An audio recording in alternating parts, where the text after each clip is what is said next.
Mulai. Selamat malam. Selamat malam. Jadi di sini saya mau menjelaskan, perkenalkan nama saya Aldi sebagai koordinator penabuh dari MGG 19 dan FITB 19. Jadi di sini saya mau menjelaskan tentang fungsi kerja dan program kerja saya. Yang pertama, latar belakang kebutuhan. Latar belakang yang pertama ada kebutuhan untuk mengembangkan mengembangkan komponen-komponen kebudayaan Bali seperti seni tabuh, seni tari, seni rupa, dan sebagainya. Terus yang latar belakang kedua, ada kebutuhan untuk mengadakan pelatihan sumber daya anggota dalam bidang kesenian secara rutin. Terus di sini saya menjelaskan fungsi saya sebagai koordinator penabuh. Jadi koordinator penabuh adalah orang yang ditugaskan untuk mengkoordinasikan aktivitas para penabuh MGG seperti latihan, termasuk latihan persiapan pentas dan pembuatan database penabuh. Terus apa lagi? Ini fungsi kerjanya. Jadi fungsi kerja sebagai koordinator penabuh itu ada ada 6. Yang pertama, merancang dan melaksanakan agenda latihan rutin. Bentuk kegiatannya ada 3, nabuh kanti buduh, latihan bersama, dan beleganjuran kui. Nah, itu ada dijelaskan lebih lebih lengkap nanti. Terus parameter ketercapaiannya juga ada parameter masing-masing setiap program kerja.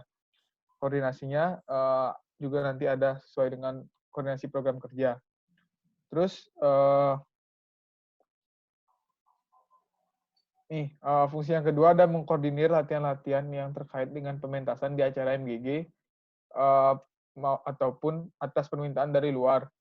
Nah, ini bentuk kegiatannya itu contohnya latihan persiapan sebelum pementasan dan memberikan saran kepada divisi pementasan mengenai jenis tabuh dan penabuh yang dapat tampil. Terus parameter ketercapaiannya terdapat minimal 1 kali latihan sebelum pentas. Terus selalu terdapat penabuh yang siap tampil saat ada penawaran. Koordinasinya kepada pembud dan internal. Terus fungsi yang ketiga ada melakukan supervisi terhadap latihan-latihan tabuh di luar poin 1 dan 2, seperti pada agenda kaderisasi dan latihan mandiri. Bentuk kegiatannya ada TFT, yang kedua ada mengawasi dan membantu panitia kaderisasi untuk memfasilitasi latihan dalam agenda kaderisasi, dan yang terakhir ada mengawasi dan membantu panitia kaderisasi memfasilitasi latihan mandiri. Parameter ketercapaiannya ada untuk TFT ada parameter tersendiri, nanti dijelaskan untuk mengawasi dan membantu panitia kaderisasi serta memfasilitasi latihan mandiri itu parameternya seluruh latihan dalam agenda kaderisasi diawasi secara langsung maupun tidak langsung. Terus koordinasinya ini dengan koordinator kesenian yang lain dan ketua kaderisasi serta internal. Terus fungsi kerja yang keempat ada menarik umpan balik dari massa atas kegiatan atau program kerja yang dilaksanakan serta dilaporkan kepada ketua MGG. Ini yang saya lakukan adalah menarik umpan balik di setiap akhir program kerja yang telah dilaksanakan dengan formulir online atau offline. Parameter ketercapaiannya terdapat satu formulir yang diisi oleh minimal seluruh partisipan. Ini koordinasinya kepada BP. Terus yang kelima ada melaporkan perkembangan dan kondisi anggota divisi kepada ketua MGG. Nah, melaporkannya ini bentuk kegiatannya melaporkan perkembangan dan kondisi anggota pada saat rapat BP. Parameter ketercapaiannya dilaporkannya perkembangan dan kondisi anggota divisi pada setiap rapat BP. Koordinasinya juga kepada BP. Terus ada melaporkan keperjalanan fungsi kerja secara berkala. Nah, ini yaitu melaporkan keperjalanan fungsi kerja saat rapat BP atau jika diminta oleh sekjen atau ketua MGG.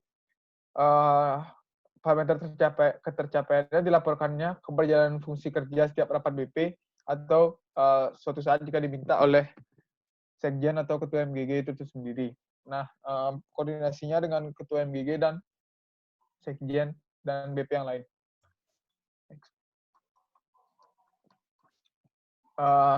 Program kerja saya ada 4.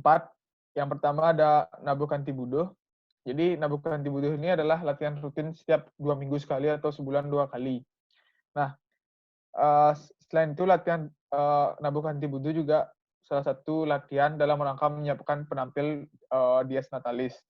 Nah, parameter tercapaiannya itu minimal 50% penabuh dapat meningkatkan jumlah tabuh yang dikuasai sesuai database dan seluruh penabuh Dies Natalis siap pentas dan minimal diadakan 10 kali latihan. Estimasi biaya yang dihabiskan ada 300.000, terus waktu pelaksanaannya selama masa kepengurusan dan koordinasinya kepada ketua MGG dan ketua FTB. Terus yang kedua ada latihan bersama. Latihan bersama ini latihan bersama dengan penari dan penabuh. Minimal dilaksanakan, parameter ketercapaiannya itu minimal dilaksanakan 1 kali, tapi di luar latihan kaderisasi. Jadi estimasi biayanya 100.000 dan waktu pelaksanaannya pada saat malam MGG atau momen lain di masa-masa kepengurusan. Koordinasinya sama Pembud dan koordinator kesenian yang lain. Terus yang ketiga ada Bleganjuran Kui. Jadi deskripsinya itu adalah latihan Bleganjur dan parameter ketercapaiannya adalah ada minimal latihan sebanyak 3 kali dan terdapat 1 tim Bleganjur yang siap ngayah atau pentas dengan minimal 1 tembang dikuasai. Terus estimasi biayanya ada 100.000, waktu pelaksanaannya selama masa kepengurusan dan koordinasinya kepada Pembud dan koordinator kesenian yang lain. Terus yang terakhir ada TFT. TFT adalah latihan persiapan calon pelatih tabuh untuk agenda kaderisasi. Nah, ini parameternya minimal 1 kali sebelum kaderisasi dimulai. Terus yang kedua, minimal 50% pelatih siap melatih untuk kaderisasi. Dan calon pelatih PPAB dapat menguasai tabuh yang akan diberikan kepada calon anggota. Estimasi biayanya 50.000, sama ini waktu pelaksanaannya sebelum masa PPAB dan koordinasinya kepada ketua kaderisasi serta internal. Sekian dari koordinator tabuh. Lanjut ke koordinator Putri. Dari Putri. Oke, halo Masa MGG semua. Saya Luputu Dila Widiasanti atau bisa dipanggil Dila, MGG 2019, SF 2019. Saya di sini sebagai koordinator penari putri. Latar belakang kebutuhan diadakannya koordinator penari putri ini nggak jauh beda sama yang sudah disampaikan oleh Aldi barusan. Hanya saya fokusnya di seni tari dan sedikit di tata rias. Untuk deskripsi koordinator penari putri adalah orang yang ditugaskan untuk mengkoordinasikan aktivitas para penari putri MGG seperti latihan, termasuk latihan persiapan pentas dan pembuatan database penari putri. Fungsi kerja dari koordinator penari putri ini yang pertama adalah merancang dan melaksanakan agenda latihan rutin. Bentuk kegiatannya itu berupa proker, ada 3. Yang pertama ada sambat, intensif, dan latihan bersama. Parameter ketercapaian dan koordinasinya akan disampaikan di bagian program kerja. Yang kedua ada mengoordinir latihan-latihan yang terkait dengan pementasan di acara MGG ataupun atas permintaan dari luar. Bentuk kegiatannya yang pertama, latihan persiapan sebelum pementasan dan memberikan saran kepada divisi pementasan dan kebudayaan mengenai jenis tarian dan penari yang dapat tampil. Untuk parameter ketercapaiannya itu terdapat minimal 1 kali latihan persiapan sebelum pentas dan selalu ada penari yang siap tampil jika ada penawaran. Koordinasinya dengan Pembud. Untuk yang ketiga, ada melakukan supervisi terhadap latihan-latihan dari putri di luar poin 1 dan 2, seperti pada agenda kaderisasi dan latihan mandiri. Bentuk kegiatannya itu ada yang dalam bentuk proker, yaitu TFT, dan sisanya sama seperti yang sudah dijelaskan oleh Aldi. Untuk fungsi kerja yang lainnya juga sudah dijelaskan, jadi langsung ke bagian program kerja. Untuk program kerja yang pertama itu ada sambat atau sama-sama belajar tari. Deskripsinya itu latihan rutin yang diadakan setiap 2 minggu sekali atau sebulan 2 kali. Latihan rutin ini juga diadakan dalam rangka menyiapkan penampil Dies Natalis. Parameter ketercapaiannya adalah minimal 50% penari dapat meningkatkan jumlah tarian yang dikuasai sesuai database. Kemudian ada peningkatan jumlah penari yang dapat ditunjuk untuk pentas. Penari dapat menarikan minimal 2 tarian yang biasa digunakan untuk tampil sesuai database. dan seluruh penari putri Dias Natalis siap pentas. Estimasi biayanya yaitu 300.000. Untuk estimasi biayanya ini digunakan untuk konsumsi. Waktu pelaksanaannya selama masa kepengurusan, koordinasinya dengan Ketua MGG, Pembud, Ketua FTB, dan koordinator kesenian yang lain. Kemudian yang kedua ada U intensif. U intensif ini adalah latihan intensif yang diadakan jika ada anggota tari putri yang memang membutuhkan latihan intensif itu.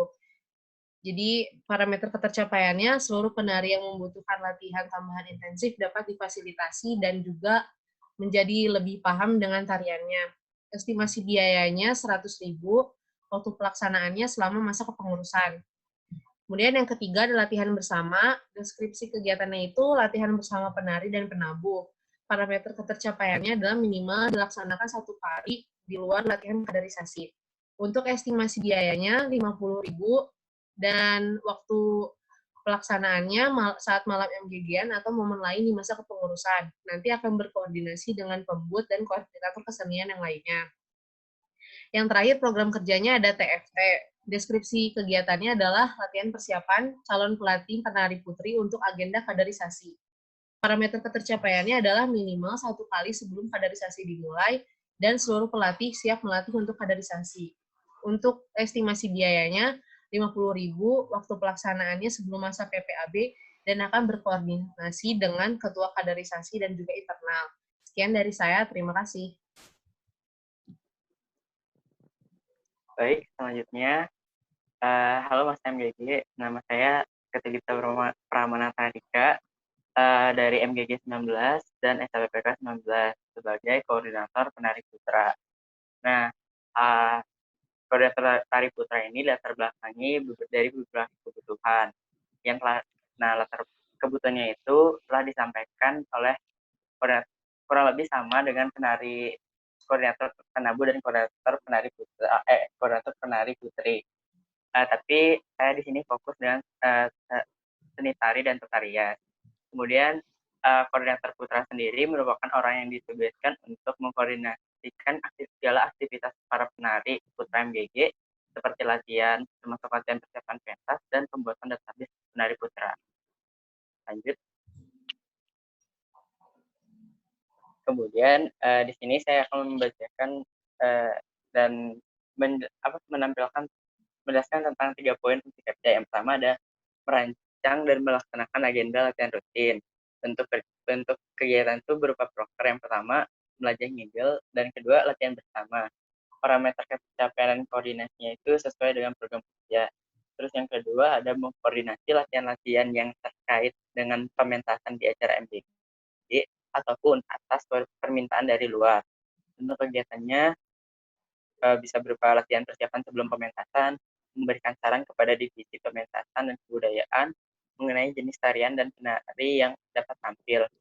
Untuk parameter tercapainya itu terdapat minimal 1 kali latihan persiapan sebelum pentas. Yang kedua, selalu terdapat penari yang siap tampil jika ada penawaran dan berkoordinasi dengan Pembud dan koordinator kesenian. Nah, untuk yang ketiga, ini melakukan supervisi terhadap latihan tari putra. Salah satu bentuk kegiatan itu ada berupa proker yaitu TFT. Yang kedua, mengawasi dan membantu panitia kaderisasi untuk memfasilitasi latihan dalam agenda kaderisasi. Yang ketiga, mengawasi dan membantu panitia kaderisasi memfasilitasi latihan mandiri. Untuk parameter ketercapaiannya itu yang pertama untuk TFT itu sesuai dengan parameter program kerja. Yang kedua, untuk latihan latihan mandiri, seluruh latihan mandiri diawasi secara langsung maupun tidak langsung. Yang ketiga itu seluruh latihan dalam agenda kaderisasi diawasi secara langsung maupun tidak langsung dan berkoordinasi dengan koordinator kesenian, ketua kaderisasi dan internal. Untuk untuk 3 diantaranya itu kurang lebih sama dengan fungsi kerja koordinator penari putri dan koordinator penabuh. Selanjutnya, nah berikut merupakan program kerja koordinator penari putra. Yang pertama itu ada belajar ngigel. Melajah ngigel sendiri merupakan bentuk latihan rutin yang diadakan setiap 2 minggu sekali atau sebulan 2 kali. Selain itu, latihan melajah ngigel merupakan latihan rutin dalam rangka menyiapkan penampil di Senatalis. Parameter pencapaiannya itu minimal 50% penari dapat meningkatkan jumlah tarian yang dikuasai sesuai database. Terus peningkatan jumlah penari yang dapat ditunjuk untuk pentas. 3, penari dapat menarikan minimal 2 tarian yang biasa digunakan untuk tampil sesuai database. Dan yang terakhir, seluruh penari putra di Senatalis setiap pentas. Untuk estimasi biayanya sendiri itu kurang lebih 300.000 untuk pelaksanaannya selama masa pengurusan. Dan berkoordinasi dengan Pembud, Ketua MGG, dan Ketua FTB. Untuk yang kedua itu ada latihan bersama. Nah, latihan bersama ini merupakan salah satu bentuk latihan gabungan bersama penari putra dan penabuh. Parameter pencapaiannya itu minimal dilaksanakan 1 kali di luar latihan kaderisasi. Estimasi biayanya itu 1.000. Waktu pelaksanaan itu seperti malam MGG-an atau momen lainnya di MGG. Dan berkoordinasi dengan Pembud, koordinator penari putri, dan penabuh.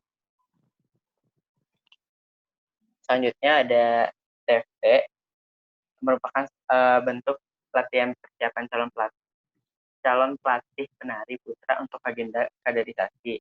Nah, parameter pencapaian itu minimal 1 kali sebelum kaderisasi dimulai. Minimal 50% pelatih siap melatih untuk kaderisasi. Calon pelatih PPAB dapat menguasai tari yang akan diberikan kepada calon anggota utama yang tari berikut dengan makna dan arti setiap gerakannya. Estimasi biayanya kurang lebih 50.000 waktu pelaksanaannya sebelum masa kaderisasi.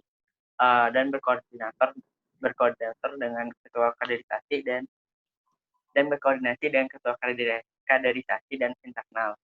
Dari estimasi biaya sendiri itu pengalokasian dananya digunakan untuk biaya logistik seperti pemenuhan biaya konsumsi untuk agenda latihan. Itu aja sih pemaparan mengenai fungsi kerja dan program kerja dari koordinator kesenian. Bila ada salah kata mohon dimaklumi, dan akhir kata saya tutup dengan Parma Santi. Om Santi. Om Santi. Terima kasih. Terima kasih.